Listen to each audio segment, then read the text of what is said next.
गया तो मैं हरम में पहुंचा तो देखा कि हज के अय्याम है और पूरा मताफ जो है हाजियों से खचाखच भरा है। तो मेरे दिल को इतना अच्छा लगा, वाकई बहुत खूबसूरत लगता है जब हरम को भरा भरा देखो, लब्बैक की सदाएं आती है तो ईमान ताजा होता है और अपने मुसलमान होने पे फख्र होता है। अल्लाह ने मुझे वो मजहब दिया है जो मजहब सच्चा है और जिस मजहब को लाने वाला मुस्तफा जाने रहमत जैसा नबी है। अल्लाह अकबर, बहुत मजा आता है। अल्लाह हर आंख को वो मंजर दिखाए, हर आंख को वो नजारा अता फरमाए। मालिकुद दीनार कहते हैं मैंने हरम को भरा भरा देखा तो मुझे बड़ा रश्क आया। मैंने सोचा या अल्लाह तेरे महबूब की मेहनतें कैसे बार बार साबित हुई मौला। अभी चंद ही दिन गुजरे हैं तेरे हबीब के विसाल को, अभी चंद ही साल गुजरे हैं तेरे महबूब के विसाल को और इतनी मेहनत कामयाब हुई कि लाखों लाख लोग हज के लिए आए हैं। जब हज के लिए इतने लोग आए हैं, तकरीबन 5 लाख लोग हज के लिए उस साल आए थे, तो कहा हज के लिए इतनी बड़ी तादाद में आए हैं तो मुसलमान कितनी तादाद में होंगे इस वक्त। तो उतने में मुझे याद आया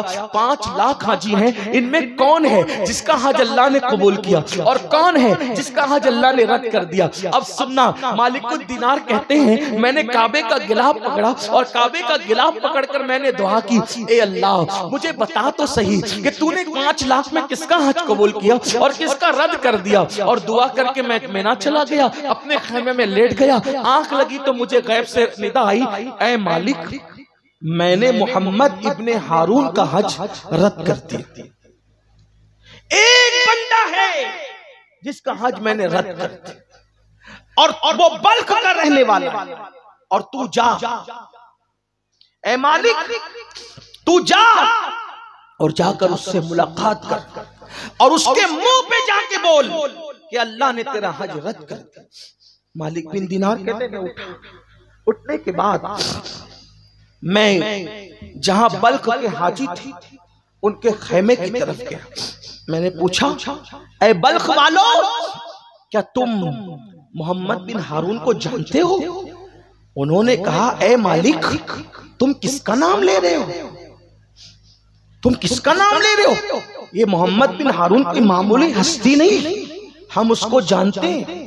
वो इतना मुत्तकी है कि हर दिन रोजा रखता है, हर रात इबादत में गुजारता है और मुट्ठी भर चने से इफ्तार करता है, मुट्ठी भर चने से इफ्तार करता है और 40 साल से हर साल वो हज के लिए पैदल आता है। किस हस्ती का नाम ले रहे हो? वो खेमे में नहीं रुकता, उसका तकवा ये है खुले आसमान के नीचे रुकता है। सर्दी हो या गर्मी वो अरफात और मिना में हमेशा खुले आसमान के नीचे रुकता है, इतना मुत्तकी है। अब सुनना, हजरत मालिक बिन दीनार ने सोचा, या अल्लाह ये माजरा क्या है?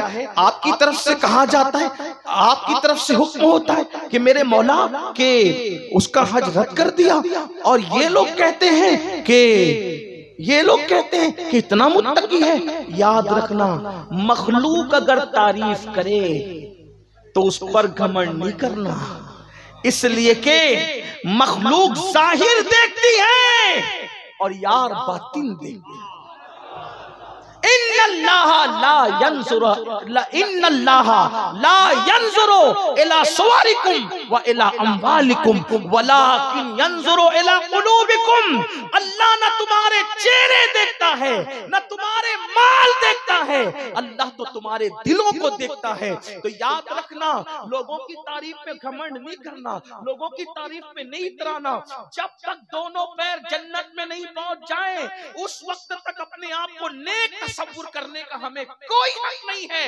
पता नहीं रास्ते में क्या हो जाए और हमारे लिए इल्म इलाही में क्या है हमें नहीं पता। तो अल्लाह अकबर, मालिक बिन दीनार ने सोचा, लेकिन फिर ख्याल किया लोग कुछ भी कहें मैंने तो जाके मिलना है, क्योंकि मुझे गैबी हुक्म है कि मैं जाके इब्ने हारून से मिलूं। वहां से निकले पूछते पूछते कि कहाँ है, तो पता चला कि पहाड़ों के दरमियान खड़ा होगा, इबादत में मसरूफ होगा। हजरत मालिकुद दीनार निकले, जब गए तो क्या देखा, एक बंदा है एहराम में, नंगे सर है। एहराम में था तो नंगे सर होना एक जाहिर सी बात है, वो होना ही था। और उसकी आंखों से आंसू जारी है, दाढ़ी आंसुओं से तर है, उसका एक हाथ कटा हुआ है, पैर के अंदर जंजीर है और एक हाथ के अंदर वो जंजीर पकड़े हुए है और रोते हुए आसमान की तरफ देख के बड़े नाज से कहता है, मौला मुझे बख्श दे, मौला मुझे माफ कर दे, मौला मेरी मगफिरत कर दे। बहुत हो गया मौला, बहुत दिन बीत गए मौला, मैं तुझे मनाता हूँ लेकिन तेरी तरफ से रजा का ऐलान नहीं नहीं होता, रो रहा है रो रहा है रो रहा है। जैसे मालिक दीनार की आप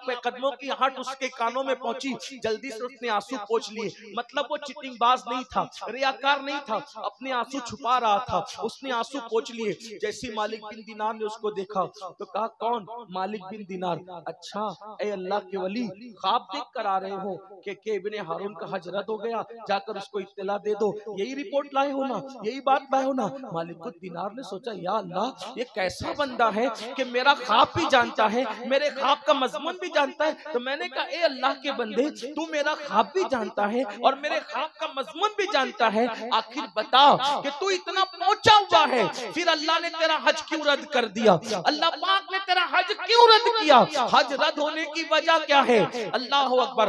आप तवज्जो फरमाएं, मेरी बात पे बहुत अहम गुफ्तगू, अहम मोड़ पर हम आ रहे हैं। आप अपनी मोबाइल को बंद कर छोड़ दें, ऐसे आप मेरी तरफ तवज्जो करें। मोबाइल की जरूरत नहीं मेरे भाई, यहाँ दिल की रोशनी की जरूरत है। महफिल पर मुस्तफा जाने रहमत की निगाह इनायत है, महफिल पर पंजतन पाक की निगाह इनायत है। आप थोड़ी तवज्जो कर ले, बस चंद जुमले के बाद बात मुकम्मल है। अल्लाह अकबर। हजरत मालिक बिन दीनार ने फरमाया ऐ इब्ने हारून, तू इतना पहुंचा हुआ इंसान है, तू मेरा ख्वाब भी जानता है, ख्वाब का मजमून भी जानता है। मालिक दीनार को उसने कहा ऐ मालिक, मैं कोई पहुंचा हुआ नहीं हूँ, ना ही ये मेरा कश्फ है, ना ही ये मेरी करामत है, बल्कि ये 40 साल का तजुर्बा है। 40 साल से हर साल में हज के लिए आता हूँ, 40 साल से हर साल में हज के लिए आता हूँ, लेकिन हर साल किसी न किसी वली को ख्वाब में दिखाया जाता है कि जाओ और जाकर इब्ने हारून को बता दो कि हमने उसका हज रद्द कर दिया। बस उसी तजुर्बे की बुनियाद पर, उसी तजुर्बे की वजह से मैं कह रहा हूँ कि तुम ख्वाब देख कर आए हो ना। तो हजरत मालिक बिन दीनार थे, वो मालिक दीनार ने कहा ऐ इब्ने हारून, मेरा अल्लाह जुल्म से पाक है, मेरा अल्लाह ज्यादती से पाक है, मेरा अल्लाह अपने बंदों से बहुत मोहब्बत करता है। वो यूं किसी की इबादत रद्द नहीं करता, वो यूं किसी की इबादत को रद्द नहीं करता, वो यूं किसी का अजर ज़ाय नहीं करता। इब्ने हारून, तूने आखिर ऐसा किया क्या? इब्ने हारून, आखिर तूने ऐसा किया क्या जिसकी वजह से अल्लाह इतना नाराज है कि अल्लाह तेरी इबादतों को रद्द कर रहा है और तुझसे नाराज है? अब दिल के कानों से सुनना, हो सकता है नशा करने वालों तुम भी अल्लाह न करे इस बला से गुजरो। अल्लाह अकबर। इब्ने हारून कहता है ऐ मालिकुद दीनार, अगर आप जैसा वली ये सवाल न करता तो मैं कभी भी ये राज से पर्दा न उठाता। ये बात किसी को नहीं पता है, ये बात सिर्फ मैं जानता हूँ और मेरी बीवी जानती है और तीसरा किसी को नहीं मालूम है। लोग मुझे बहुत नेक समझते हैं, बहुत मुत्तकी समझते हैं, बहुत परहेजगार समझते हैं। इब्ने हारून कहता है ऐ मालिक, जो जानते हैं वो जानते हैं कि मैं बल्क का रहने वाला बड़ा मालदार ताजिर था। अल्लाह ने मुझे बहुत दौलत दी थी, अल्लाह ने मुझे बहुत माल दिया था, अल्लाह ने मुझे बहुत नवाजा था, बहुत दिया था मेरे रब ने मुझे। लेकिन जब मैं मालदार हुआ और मेरे पास दौलत की रेल पेल थी तो कुछ गलत लोगों की सोहबत में पड़ गया, कुछ गलत लोगों के साथ हो गया और वो गलत लोगों की सोहबत में पड़ने की वजह से हुआ ये कि उन्होंने मुझे शराब का आदी बना दिया, उन्होंने मुझे नशे का आदी बना दिया। फिर मैं नशा करने लगा और जब मैं नशा करने लगा तो फिर हालत ये हुई कि मैं नशे का आदी हो गया, लेकिन मैं अपनी माँ से छुप छुप करके नशा करता। सिर्फ मेरी बीवी को मालूम था, लेकिन मेरी बीवी इतनी वफादार थी, इतनी फर्मा बरदार थी, उसने कभी मेरी माँ को खबर भी नहीं होने दी। एक दिन ऐसा हुआ कि शाबान की आखिरी तारीख थी, मैं दोस्तों के साथ नशा करने गया और नशा करते करते इतनी देर हो गई कि अल्लाह अकबर, सुबह से शाम हो गई और उस दिन इतना नशा कर लिया था कि होश नहीं था। अल्लाह अल्लाह, डोलते डोलते आया, शाबान की आखिरी तारीख खत्म हुई, शाम का वक्त आ गया। अल्लाह अकबर। बल्ख की वादियों के अंदर सूरज ने जैसे ही शाबान के आखिरी तारीख के सूरज ने जैसे ही बल्ख की वादियों में अपना चेहरा छुपाया, उफक पर रमजानुल मुबारक का चांद तुलू हुआ और जैसे ही चांद शुरू हुआ, तुलू हुआ, रमजानुल मुबारक का महीना शुरू हुआ और मैं शाम के वक्त घर लौटा। जब मैं शाम के वक्त घर आया तो मेरा सामना मेरी माँ से हो गया। मैं नशे की हालत में था, ऐ मालिक बिन दीनार, मैं नशे की हालत में था और मेरी माँ से मेरा सामना हुआ। पहली मर्तबा मेरी माँ ने मुझे नशे की हालत में देखा, मेरी अम्मी ने नशे की हालत में देखा। मैं डोल रहा था, मुझे होश नहीं था। मेरी माँ ने मुझसे कहा बदबख्त, कम वक्त रमजान शरीफ का चांद तुलू हो गया है, लोग तरावी की तैयारी कर रहे हैं और तू नशे में धुत है। मैं अपनी माँ का बड़ा वफादार, बड़ा फर्मा बरदार था। मेरी माँ मुझ पे नाज करती थी, मेरी माँ मेरी वफा पे नाज करती थी। नशे की हालत में माँ ने देखकर मुझे एक तमाचा मारा, मेरी माँ ने मुझे एक तमाचा मारा, लेकिन मैं नशे में था। मैं शैतान के हाथ की कठपुतली बन गया, मैं शैतान के हाथ का आला बन गया। मेरी माँ ने मुझे सिर्फ एक तमाचा मारा क्योंकि मैं माँ का वफादार और फर्मा बरदार था, लेकिन नशे में होने की वजह से मुझे इतना गुस्सा आया कि नशे की हालत में मैंने पलटकर अपनी माँ को तमाचा मारा। और एक तमाचा नहीं बल्कि तमाचे पर तमाचा मारता रहा और माँ को मारते मारते मैंने उठाया और तंदूर जल रहा था, जलती हुई आग में मैंने अपनी बूढ़ी माँ को उठा करके फेंक दिया। अल्लाह अकबर। फिर उसके बाद क्या हुआ मुझे कुछ नहीं पता था। वैसे तो ये वाकई की मुझे कोई खबर नहीं थी, ये वाकया मुझे मेरी बीवी ने बताया। फिर उसके बाद क्या हुआ मुझे नहीं मालूम। जब सुबह हुई, सुबह के वक्त नशा खत्म हुआ, नशा काफूर हुआ, मैंने अपनी बीवी को आवाज दी। जब बीवी को आवाज दी उसने तल्ख लहजे में जवाब दिया। मैंने पूछा ओ फर्मा बरदार बीवी, आज तल्ख लहजे में तू क्यों जवाब दे रही है? तो कहा बदबख्त, मैं तो रात के गुजरने का और तेरे नशे के उतरने का इंतजार कर रही थी। अगर तेरा नशा ना होता और रात ना होती तो मैं तुझे रात ही छोड़ करके चली जाती। बदबख्त, जब तू अपनी माँ का ना हुआ तो तू मेरा क्या हो सकता है? मैं जल्दी से सटपटा कर बिस्तर पे उठ के बैठ गया। मैंने पूछा माँ का क्या हुआ?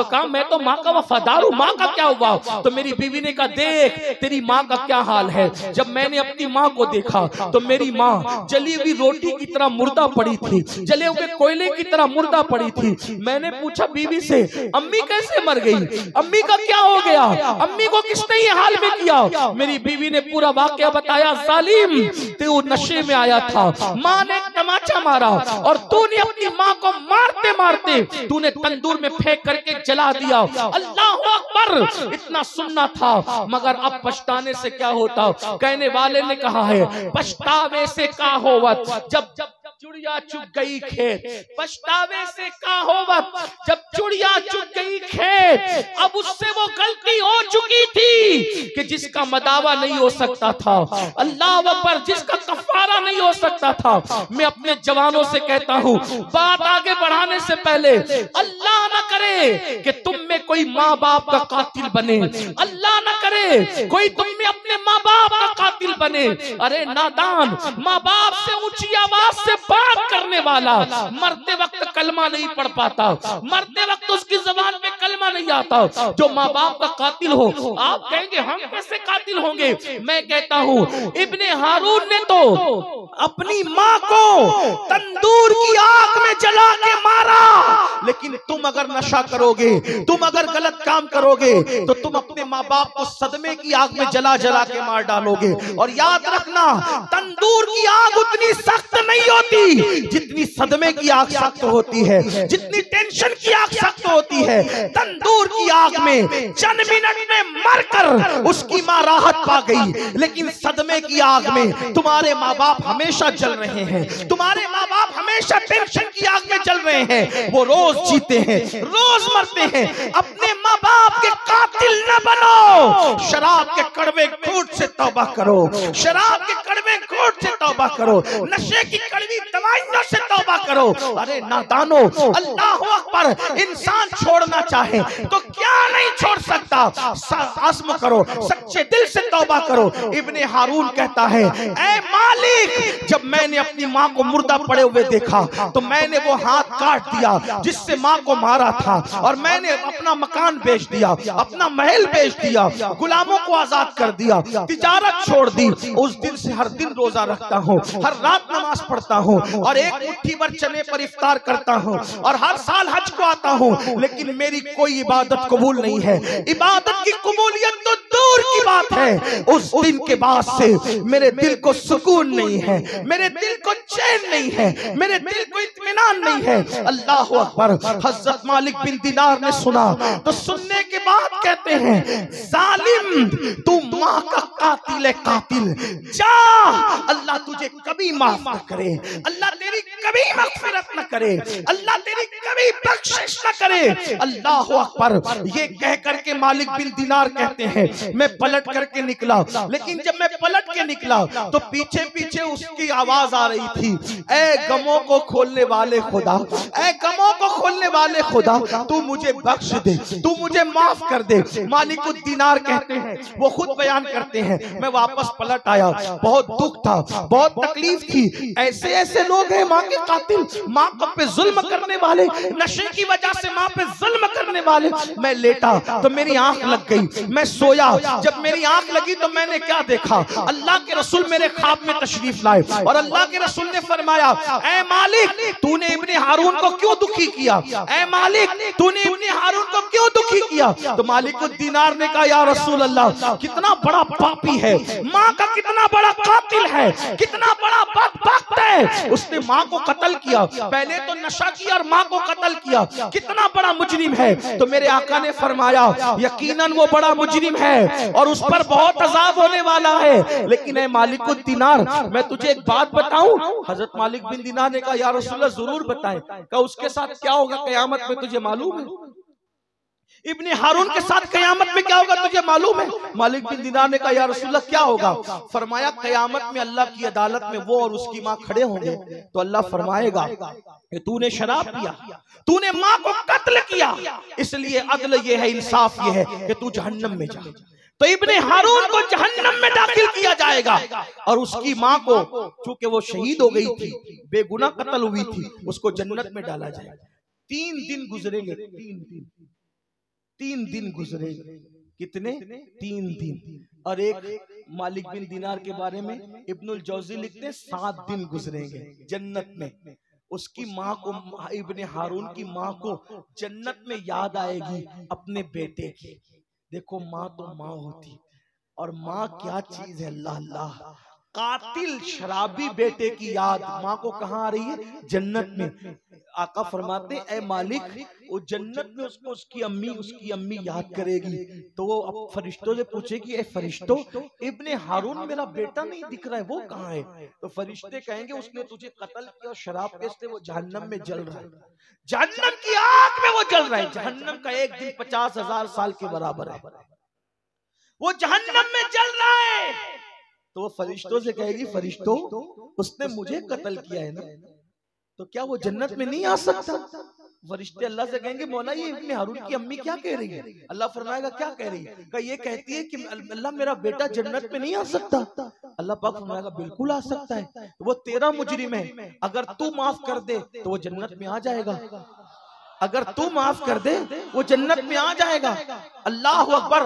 माँ का कातिल है, लेकिन माँ की ममता देखो। वो माँ कहेगी, मौला कत्ल मुझे किया था, लेकिन प्यार उससे इतना है कि तू गवाह रहना, मैं उसको माफ करती हूँ। अल्लाह फरमाएगा, तूने माफ किया तो जा, हमने भी माफ कर दिया। आप मुझे बताओ मुसलमानों, जब माँ की ममता का ये आलम है तो रसूल आजम का उम्मत से प्यार का आलम क्या होगा। और जब हुजूर की मोहब्बतों का ये आलम है तो अल्लाह अपने बंदों से कितना प्यार करता होगा। लोग 70 माओं की बात करते हैं, मैं कहता हूँ करोड़ों माओं से ज्यादा अल्लाह अपने बंदों से प्यार करता है। जैसे उसके इल्म की कोई हद नहीं है, उसकी किसी सिफत की हद नहीं है, तो वो अपने बंदों से मोहब्बत करता है। सिफत की भी कोई हद हो सकती है, मगर बंदा कितना गंदा है। अल्लाह तो माफ करने के लिए तैयार है, मगर बंदा अल्लाह के करीब आने के लिए तैयार नहीं।